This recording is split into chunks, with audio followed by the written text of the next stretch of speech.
લક્ષ્ય ન્યૂઝ, એક નજર, એક લક્ષ્ય.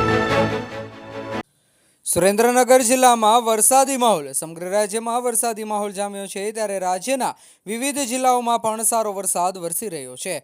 હવામાન વિભાગ દ્વારા પણ ગુજરાતમાં વરસાદની આગાહી કરવામાં આવી છે, ત્યારે સુરેન્દ્રનગર જિલ્લામાં પણ આજે વહેલી સવારથી વરસાદી માહોલ થયો હતો, જેમાં જિલ્લાના વિવિધ તાલુકામાં અડધા ઇંચથી લઈને 3.5 ઇંચ સુધી વરસાદ પડ્યો છે.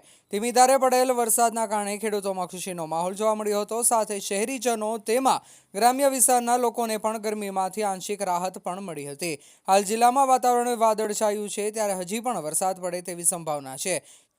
જિલ્લાના તાલુકાઓમાં પડેલો વરસાદ આજે સવારે 4 થી 6 સુધીનો વરસાદ લખતરમાં 10 mm, વઢવાણમાં 10 mm, મૂડીમાં 14 mm, ચોટીલામાં 25 mm, સાયલામાં 9 mm, ચૂડામાં 90 mm, લીંબડીમાં 18 mm અને થાનગઢમાં 0.6 mm.